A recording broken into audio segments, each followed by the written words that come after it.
So we're going to start by first of all cutting out all of your rectangles. So I've got my two outer pieces. I've just put aside my two lining pieces, and then you draw 6 centimeters in and 6 centimeters down. So you've got a little 6 centimeter square on each corner. You're going to cut those out. And we're going to start off, before we do anything else, by appliquing our kiss to each side of the bag, so your front and back. So you can do this if you've got, I didn't have any Bondaweb. I thought it was something that I had in stock and I don't. So if you've got Bondaweb, use that to adhere it to the outer piece. If you haven't got Bondaweb, but you have got a glue pen or a couple of pins, then just use these to secure it in place. I do have a glue pen. I've just found it and I've just put it somewhere. Who knows? So what I'm going to do until I can find it, and the glue pens are basically any fabric glue you can use, just use it sparingly, just a few dabs just to hold your lips in place. Just attach your lips for wherever you want it to be on your outer bag. So use enough pins just to hold it in place, or some fabric glue. I am going to go find mine in just a moment. And then we're going to applique it onto the bag.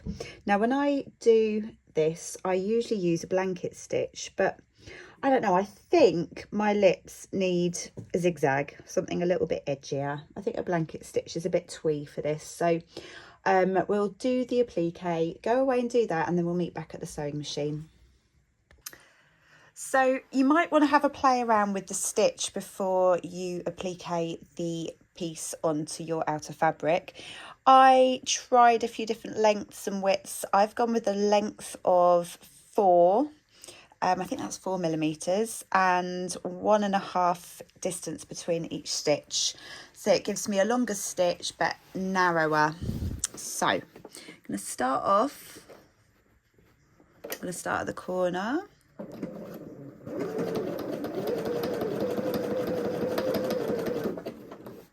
Just going to move the camera.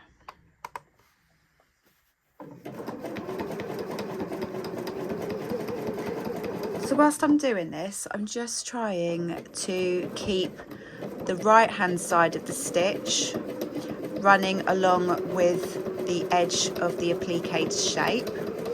Don't worry if you go over, I just think it adds to the charm of an applique shape.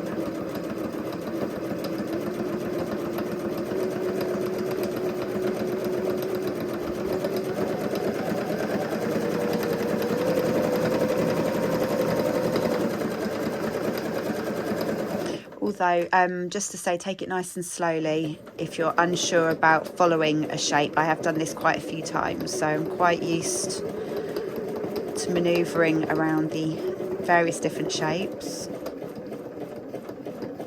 When you get to the corner, just wait until your needle is in its last position, and then with your needle in the down position, you can then just pivot around the corner. Wondering if you can see this on camera. I'll show you in a moment. Okay, so I'm going to go around the rest of the lips.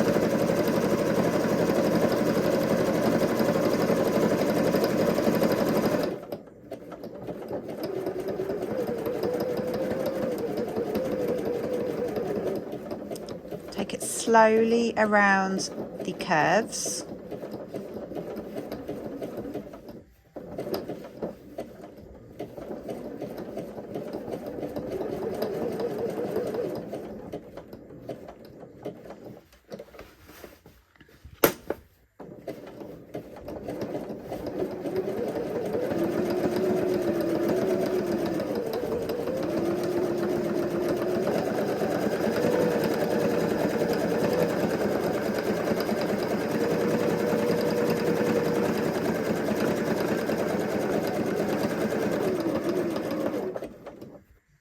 There we go.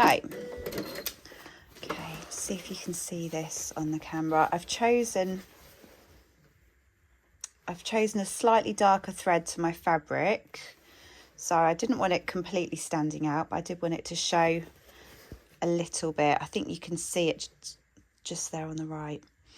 Okay, what I'm going to do now is I want to draw the line of the lips that go across.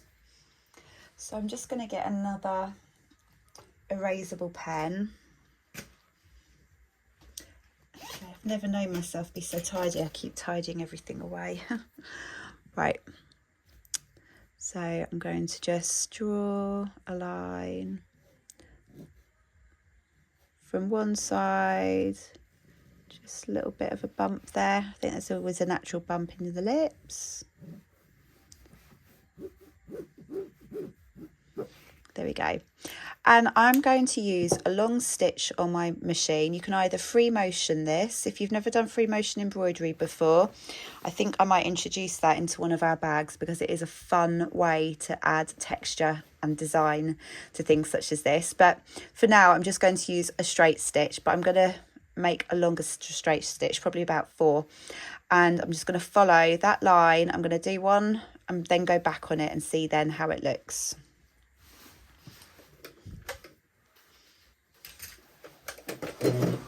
And I'm so lazy, I always reset my machine by switching it off and on again.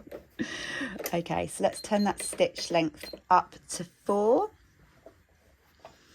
And I'm going to just start sewing. Oh, my machine's come unthread. Let's just quickly get that threaded up.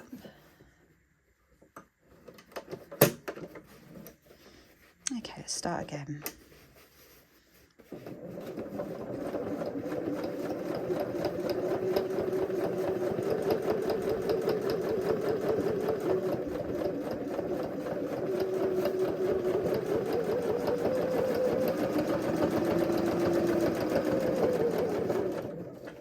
Okay, so that's one side. I'm going to go back over it. And it doesn't have to go directly over. It always looks a bit good if you've just sort of, it's a bit messy. I think it looks a bit more authentic that way. Let's have a look.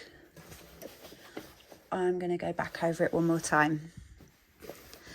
And it's not going to be obvious, it's just going to give a hint, depending on what colour thread you choose, of that line where the lips meet.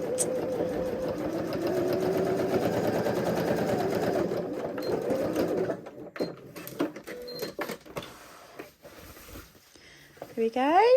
So all I need to do now is just iron off my friction pen. And that is one side of the applique, of our applique kiss done. I'm going to do exactly the same with the other side. So if you want to go away and do that, and then we'll meet back here for putting the rest of the bag together. Oh, once you've done that, I might as well just let you know now, once you've done that, you can fuse the fusible fleece to the back of your fabric for the outer and the front. So we now need to construct the handles. So you're going to cut the 2 handle pieces out, which are just long strips of rectangles. First of all, fold under each short edge by about a centimetre. Fold the piece in half, press it, then fold the 2 long edges back into the middle and press, and then fold in half again. So do that with both pieces, making sure that those short edges are tucked in. And you're going to sew a top stitch all the way around the edges, just a couple of millimetres around, and then 1 stitch down the middle. Okay, so do that with both pieces. So once you've made your strap, we're going to fold it like so. And we're going to measure in 11 centimetres from one edge to the outer edge of the strap, and then about 4 centimetres from the edge of the bag to the bottom of the strap. I'm talking funny because I've got a pin in my mouth, or I was. Okay. Making sure that's straight, pop a pin. Do the same with the other side. So it's 11 centimetres from the edge and 4 centimetres down.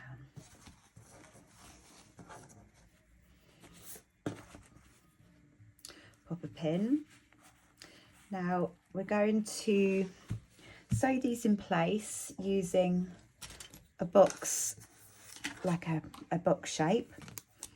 So if you go along the edges of where you've already sewn your strap in place and then measure up about 2.5 centimetres, maybe 2, let's do 2 centimetres.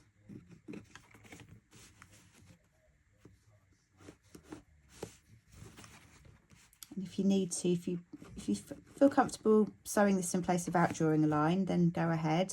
But you want that box to be about 2 centimetres in height, and then the width of the stitching of your strap. And then you're going to sew diagonal corner and diagonal corner. And that's just going to give it some strength to hold. Okay, so do that for both sides and also the back of your bag, or the other side of your bag. So you've got 2 handles sewn in place. Okay, so we're going to be putting the zip in place now. First of all, just move your handles out the way. So fold them down. I've popped a couple of pins in just to make sure that they don't creep up. Then get your tab pieces, fold them in half. You can press them with an iron, I just finger press them. And pop them at each end at the top there. Raw edges against raw edges with the fold facing in. Haven't done it on that one. There we go. Let's fix that. Lovely. Okay, then we get the zip, and I want the end with the teeth, sorry, with, as you can see, some of the zips I've shortened. It's quite an easy thing to do. I'd rather do that and be a bit more economical with zips. So if you pull this edge over to the left as much as possible, so that you can see that stops before where we're going to stitch for the seam allowance. So you don't want to be breaking on your needle on the teeth. So that is going to align. So we've got the zip facing down, so it's right side of the zip facing the right side of the fabric. And then we're going to layer the lining fabric on top.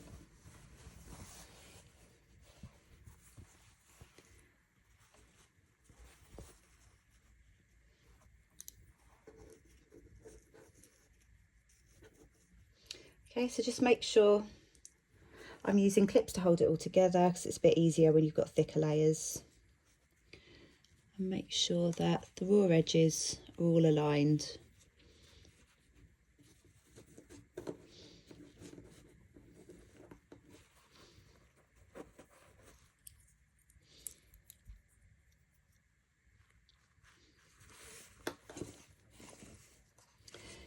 So as you can see, I'm just taking a little bit of time just to make sure that my raw edges are nice and aligned, so it's nice and neat when I sew the zip in place. I forgot to mention, just make sure your zip is open halfway when you do this. It makes it a lot easier when we're sewing in place. Okay, so once you've done that, go back to your machine and put your zip foot on, and then we'll sew the zip in together. Right, so you've got a standard stitch. We've got the zip foot on and it's clipped onto the left hand bar of the zipper foot.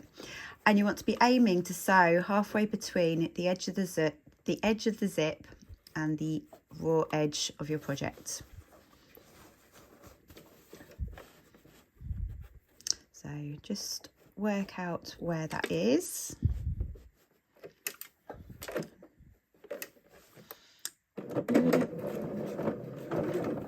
Oops.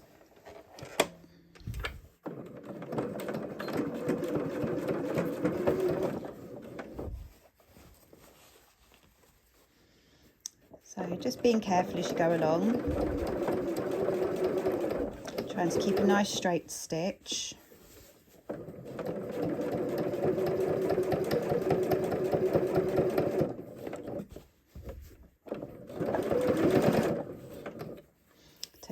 space out as you get to them. And then once you get to the zip pull, with your needle in the down position, lift your presser foot. You're going to go on in underneath the lining, and you're going to find the zip pull and just move the zip out the way. Sometimes you need to have an extra pair of hands, or if you've got long hands, I haven't, you might be able to do this yourself. Just push up, there we go. You can just push up forcibly your presser foot so it goes up, but then you can give it a push and it goes up a little bit higher, and that helps you have a little bit more space to push that zip pull out the way. Okay, so now that's out the way, I can continue sewing.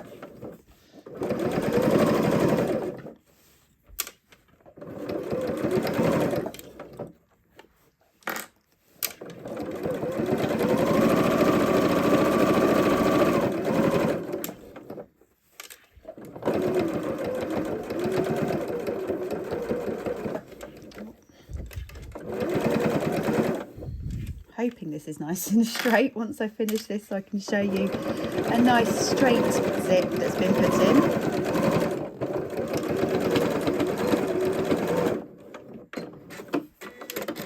Right. So then as you pull it up, you can see, there we go. Well, I'm not showing you anything. There you go. So you can see the tab is going to be covering each end of the zip. Oh, my tab fell. Did it fall out? Oh, my other tab's fallen out. I'm gonna have to I'm gonna sew that back in. Yeah, I'm gonna find that other tab. I obviously didn't clip it in place. Yeah, so there should be, sorry, I'm not showing you. There should be a tab on the other end as well. So I'm not sure where that is. I'm just gonna do a quick unpick and just sew my tab so it's covering the end of the zip. So I'm going to do that, and then we'll move on to put the other side together. So we're going to fold your lining and your outer away from the zip, but we've got the tabs facing up. Then we're going to layer again. So you're going to grab your other side, right sides together, and just making sure that the zip, just hold it closed so that the raw edge is aligned with the raw edge of the tab. Pop that on top. Just going to hold a clip to secure that.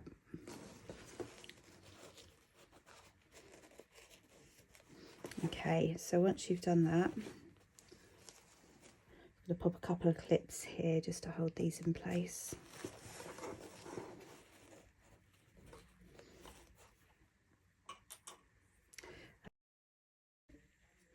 Okay, so we've secured that. I'm just going to flip it over, and as you can see, we now need to put the lining on the other side.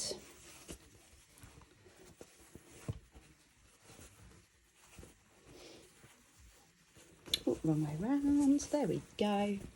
Okay, so again, we're lining up those raw edges.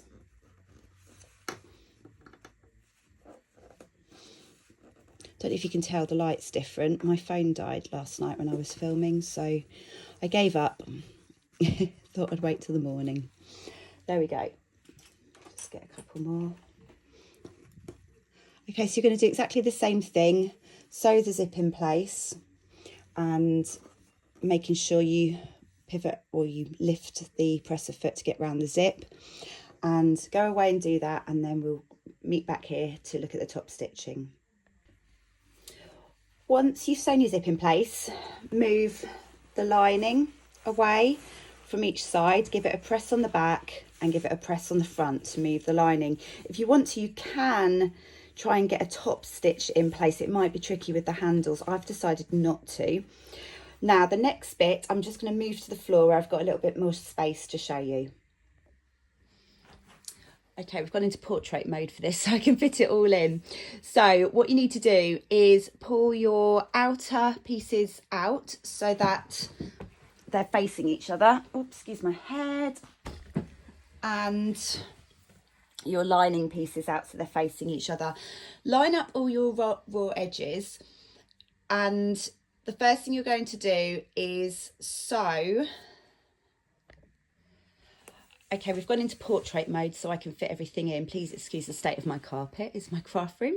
Okay, so you're going to line up your outer pieces, so your front and back of your outer bag together, and line up your lining pieces together. So as you can see, I've got both the linings there.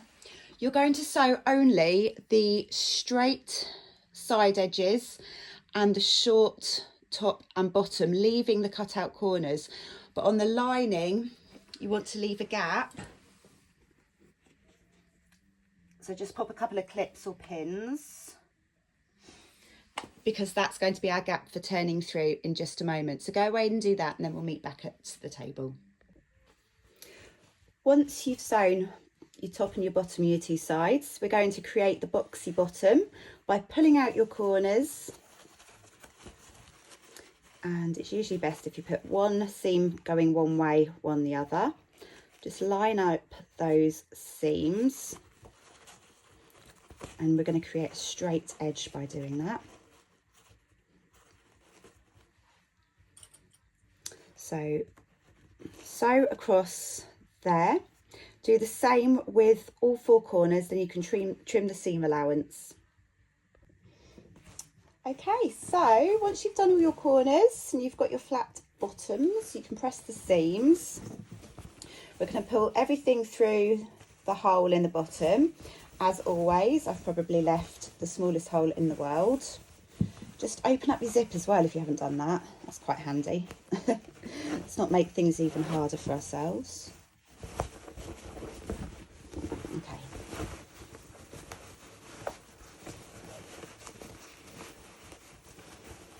Oh my goodness, really could have left a bigger hole than this, because we are going to sew the seam up.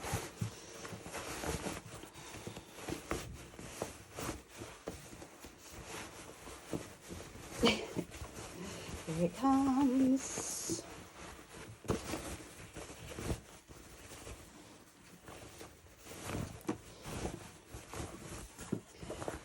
Right, give it all, get your pokey tools out.